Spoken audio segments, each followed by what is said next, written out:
मिल भी चुका है, जरा याद कीजिए। अच्छा अच्छा अच्छा अच्छा, तुम उस लड़के की बात कर रहे हो जो सुमन की ही क्लास में पढ़ता है? हाँ। अच्छा है। किसका लड़का है वो? किसी अच्छे खानदान से ताल्लुक रखता होगा। उसे हमने अपनी गोद में सहलाया और उसकी तमाम परवरिश हमारे हाथों से हुई। खून का रिश्ता तो नहीं, लेकिन एक बाप और बेटे का गहरा रिश्ता रहा है। उसके माँ बाप कौन, उसका खानदान क्या, ना तो वो जानता है और ना ही हम खुद जानते हैं। ओह, तो यूं कहो कि वो लावारिस है। ये तो आप कह सकते हैं, हम नहीं। मेरी बहन को जवां मौत देने वाला भी एक लावारिस ही रहा है अश्विनी। तब से मुझे लावारिस लोगों से नफरत और दुश्मनी है। ये जानते हुए भी तुम ये रिश्ता लेकर मेरे पास चले आए। वो बड़ा नेक लड़का है, उसमें दिए हुए हमारे संस्कार हैं। मुझे अपने उसूलों से समझौता करने के लिए मजबूर मत करो।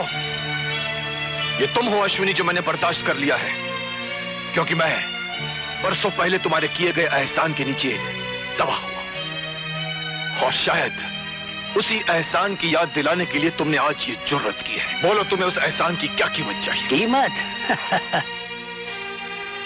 हम अमीर ना सही सेठ जी, लेकिन एहसान के सौदागर नहीं हैं।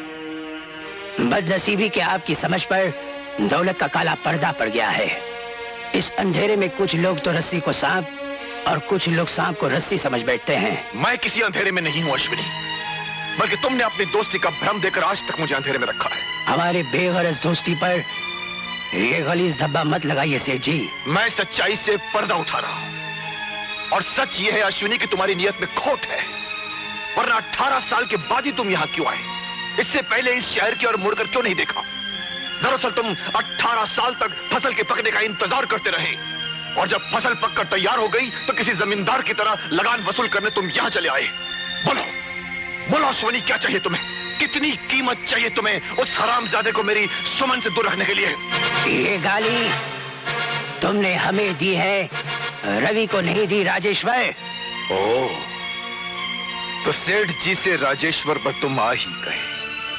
तो सुनो अश्विनी, मेरे गुलिस्तान की कली को तुम देख तो सकते हो, उसे तोड़कर नहीं ले जा सकते।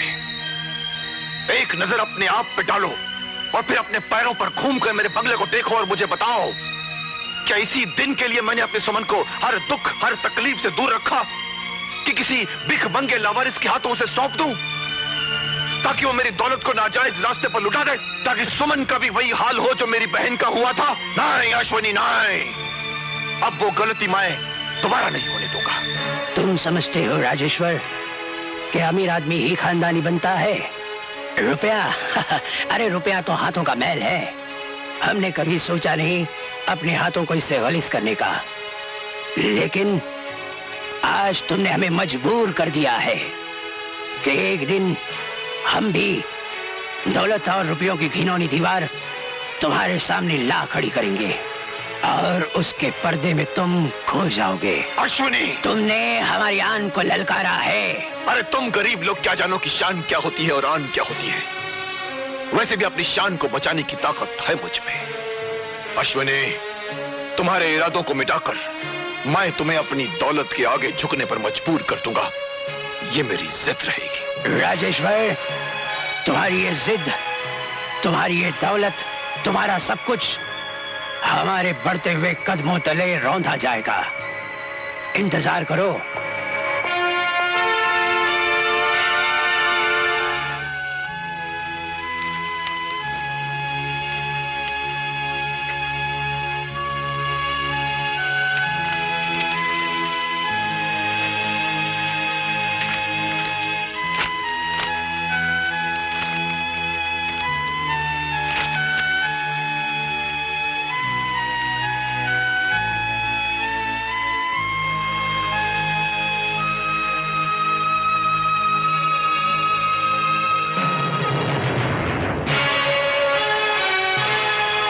मिस्टर अश्विनी, हमारे बैंक ने आपकी भेजी हुई स्कीम पर काफी गौर किया।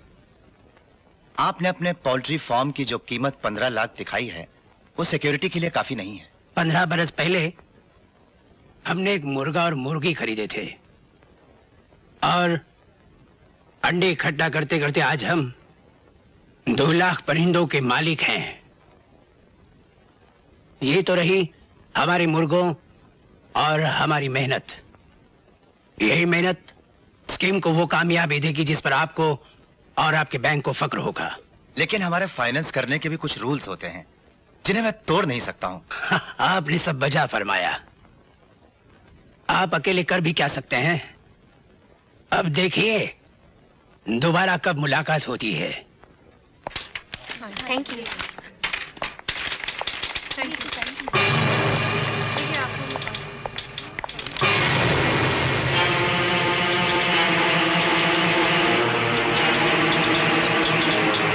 Hello, police station.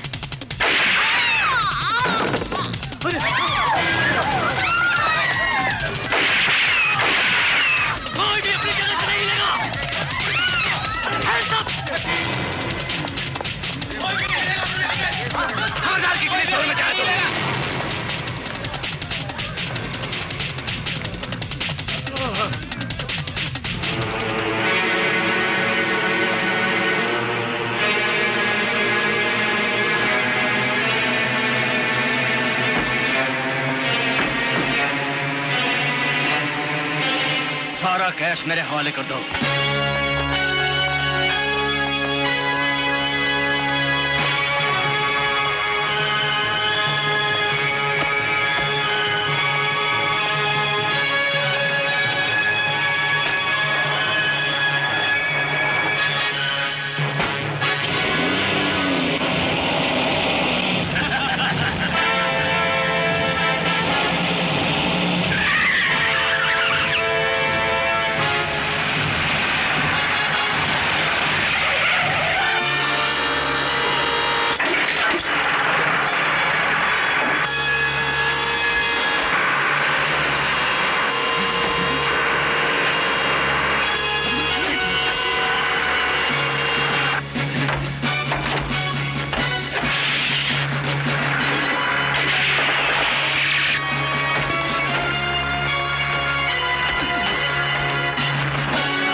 यस।